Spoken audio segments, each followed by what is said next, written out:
Coba fitur live chat di Audio Plus, aplikasi RCTI Plus. Benarkah Rasman sudah tak bisa lagi menjadi pengacara mendampingi kliennya imbas dari dibekukannya berita acara sumpah sebagai advokat? Lantas, bagaimana pula kondisi VAB di dalam tahanan? Dan apa alasan keluarga mengajukan permohonan penangguhan penahanan buat VAB?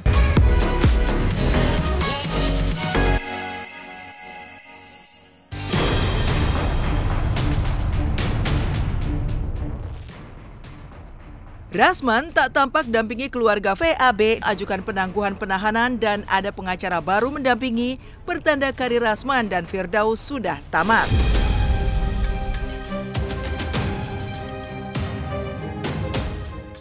Dari insiden mengerikan pesawat jatuh di Toronto, Kanada, dan kereta di India, dari tanah air ada yang tak kalah panas terus jadi sorotan. Apalagi kalau bukan kasus Rasman Arief Nasution dan Firdaus Oiwobo. Pasca pembekuan berita acara sumpahnya sebagai advokat oleh Pengadilan Tinggi Ambon, karir Rasman Nasution sebagai advokat atau pengacara sepertinya benar-benar telah tamat. Hal ini terlihat saat Rasman tidak lagi mendampingi keluarga tersangka VAB atas kasus asusila LM yang masih di bawah umur saat keluarga menjenguk VAB di Mapolres Metro Jakarta Selatan kemarin. Kedua kakak VAB justru datang bersama pengacara baru mereka, Rahmat Riyadi, sarjana hukum. Benarkah Rasman sudah tak bisa lagi menjadi pengacara mendampingi kliennya imbas dari dibekukannya berita acara sumpah sebagai advokat? Lantas, bagaimana pula kondisi VAB di dalam tahanan? Dan apa alasan keluarga mengajukan permohonan penangguhan penahanan buat VAB?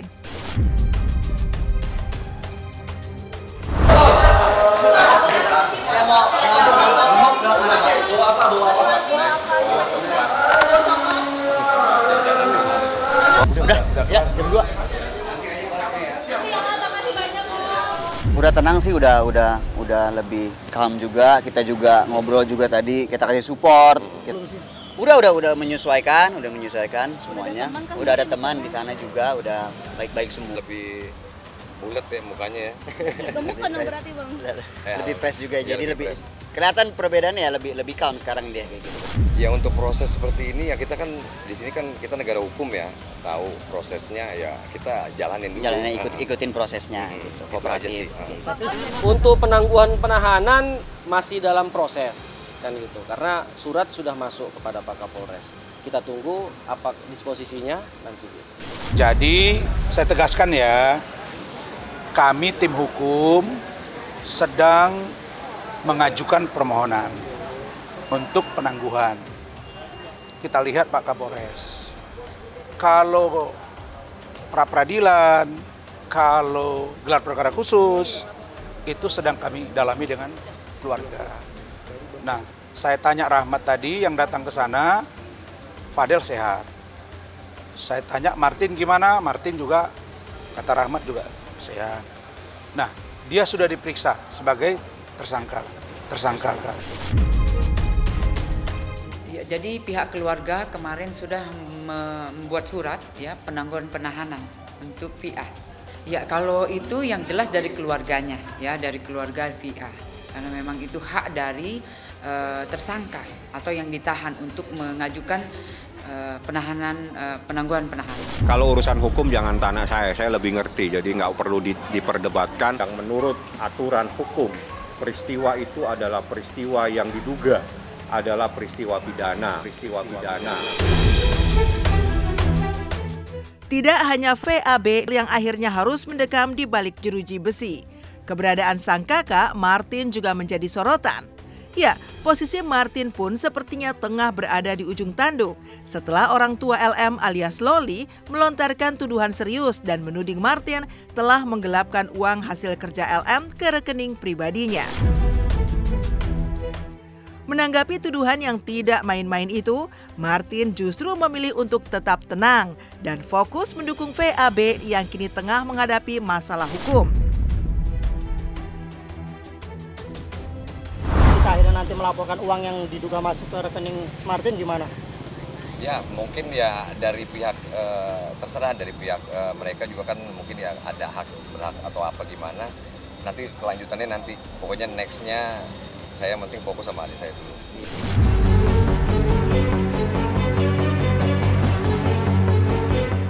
Selain tidak lagi terlihat mendampingi keluarga VAB, kabarnya dalam sidang lanjutan kasusnya dengan Hotman Paris Hutapea yang akan kembali digelar di Pengadilan Negeri Jakarta Utara Kamis besok, Rasman juga tidak akan lagi didampingi oleh Firdaus Owiwobo yang berita acara sumpahnya juga sudah dibekukan.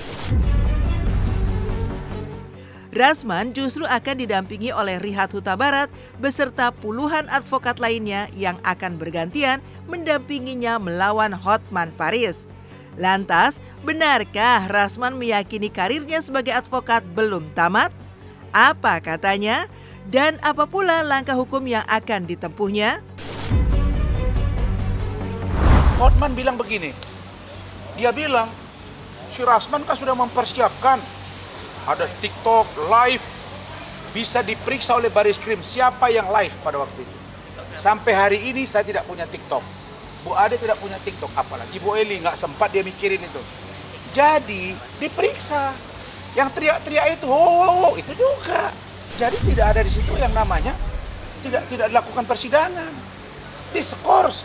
Tapi kalau kami lempar, kami kejar, terancam jiwa ketua majelis, kemudian menyebabkan tidak jadi sidang, ketakutan, itu baru. Jadi HPH kok bilang baru pertama kali. Kau tuh kebanyakan apa ya? Kebanyakan piknik, kebanyakan aspri, kebanyakan ini bisa pula dibilang 335. Kau nggak yakin bisa memenjarakan saya kan? Makanya kau bawa-bawa, kau saksi, kok mengkerucutkan 4 nama, lucu. Yang harus memeriksa itu penyidik. Kau saksi ceritakan, tapi yang pasti setelah saya pegang bahunya, dia dibawa keluar, dia berada di luar, dia tidak menyaksikan kejadian itu. Bukan jadi sebagai penggantinya rekan kita Pak Firdaus, bukan. Kita satu tim. Rasman ini di dalam perkara yang di PN Jakarta Utara ini sebagai terdakwa, pengacaranya itu sesungguhnya yang ada di dalam surat kuasa ada 33 orang. Namun di dalam setiap sidang ada berganti, tidak semua hadir karena memang tidak memungkinkan tempat juga kan. Jadi paling-paling yang hadir ada 7-8 orang. Jadi ya berganti-gantian. Tadi terkait untuk nanti jadwal sidang yang telah dijadwalkan untuk tanggal 20 bulan ini Februari, ya tentu kita akan hadir di situ. Feradi WPI kepada majelis hakim ya yang memimpin persidangan pada tanggal 20 nanti. Ya nanti terlepas dari saya diterima atau tidak untuk bersidang, saya serahkan lagi kepada hakim yang memimpin atau majelis hakim yang memimpin persidangan tersebut.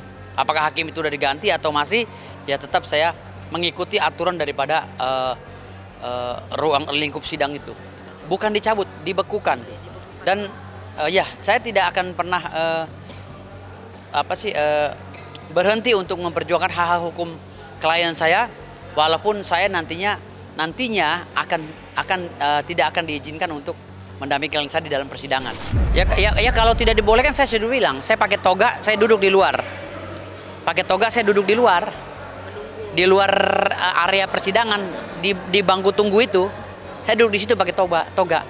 Saya pun sebagai warga Indonesia menghimbau kepada Bapak Kapolri, karena ini tindakan pertama dalam sejarah peradilan di seluruh dunia, bukan hanya di Indonesia, di mana di depan hakim, depan meja sidang berani mengatakan koruptor dan juga naik ke meja sidang dengan seolah-olah jagoan begini gaya Firdaus, agar Bapak Kapolri menerapkan pasal 335, karena itu salah satu dari 3 pasal itu pasal yang bisa dilakukan penahanan. Jadi yang dihina majelis hakim, pengadilan kita dan seluruh rakyat Indonesia. Sementara itu, tudingan Rasman Nasution yang menyebut Iklim Hakim sebagai biang kerok sumber dari semua masalah yang kini menyasarnya, sontak dibantah oleh mantan suami Iklim Hakim Andre Yakub yang kemarin ikut muncul angkat bicara. Andre bahkan tegas membela mantan istrinya dan membantah tudingan miring yang dikeluarkan oleh Rasman. Menurutnya, Iklima tidak seperti yang digambarkan oleh Rasman. Sebagai balasannya, Andre Yaakob mengancam akan melaporkan pihak-pihak yang mengusik ketenangan anak dan mantan istrinya. Tentu saja, pembelaan ini menambah ketegangan dalam kasus yang sudah melibatkan banyak pihak ini. Justru saya katakan biang keroknya dia. Bayangin kalau dia nggak datang ke saya, nggak ada urusan. Kan tetap saja judulnya kan memberi kuasa ke saya. Ya kalau nggak ada dia kan nggak ada begini. Tapi udahlah itu, biar masyarakat yang menilai. Pertama saya sebutkan status Iklima ketemu saya. Ya, Iklima ini sebetulnya pengusaha, usaha kecantikan. Bukan ada isunya adalah orang yang sembarangan, yang kayak ada beritanya bahwa ini adalah orang rendahan, orang ecek-ecek. Bukan, dia seorang pengusaha. Yang saya mau tekankan sekali lagi, andai katanya ada pengancaman atau apa-apa, pertama sekali saya akan hadapi orang itu. Saya akan hadapi orang itu. Ingat, yang ngancam-ngancam akan saya hadapi. Ini saya belum sebut namanya ya. Nanti kalau sudah terang akan saya sebut orangnya. Siapapun itu ya? Siapapun orangnya akan saya hadapi. Ya karena apa? Saya mesti beri keterangan yang sebenarnya. Kalau tidak, nanti anak saya ini dianggap itu ibunya begitu kan, kurang bagus kan. Ini saya tujuannya untuk membela anak saya aja. Jangan sampai terimbas sampai besarnya nanti ada kata-kata yang kurang baik. Saya pastikan 1.000.000% tidak ada mengancam dia. Sementara itu di kasus LM dan VAB, pasca pertemuan yang penuh haru dan kebahagiaan hingga saling berpelukan, akhir pekan kemarin LM alias Loli akhirnya membuka hati dan meminta maaf kepada sang ibu atas apa yang terjadi di antara mereka selama berbulan-bulan belakangan ini. Kabarnya, Laura menyadari sepenuhnya jika semua yang terjadi dipicu oleh tingkat kedewasaannya yang belum sepenuhnya tumbuh. Hai semuanya, saya Laura. Hari ini saya ingin menyampaikan beberapa pesan terhadap kalian semuanya. Di sini aku juga sebenarnya ingin meminta maaf sebesar-besarnya ke Mimi aku sendiri. Maafin Loli kalau emang Loli banyak salah ke Mimi. Maafin Loli kalau misalnya di sini Loli masih keras dan belum bisa dewasa, karena kan mungkin emang faktor usia juga. Tapi di sini Loli ingin belajar setelah permasalahan yang ada sekarang. Loli sekarang jadi sadar betapa sayangnya Mimi terhadap Loli. Di sini ingin berterima kasih sebanyak-banyaknya ke Mimi karena emang hanya Mimi yang bisa ngebantu Loli. Loli minta maaf. Loli minta maaf. Pokoknya yang terbaik aja buat Laura, pasti kebenaran itu akan terungkap. Melihat kemarin kebahagiaan Lola dengan sang ibu gimana nih? Ya pasti kita pengen yang terbaik kan, se-Indonesia pengennya ibu dan anak pasti selalu bersatu. Ya, terima kasih ya. Penuh dengan keharuan dan kebahagiaan karena dia setelah itu dia cerita, saya tidak percaya bisa bertemu kembali. Hampir sekian tahun saya tidak bertemu dengan Mimi saya tidak bertemu dengan adik-adik saya. Ini kebahagiaan, keharuan bercampur jadi satu.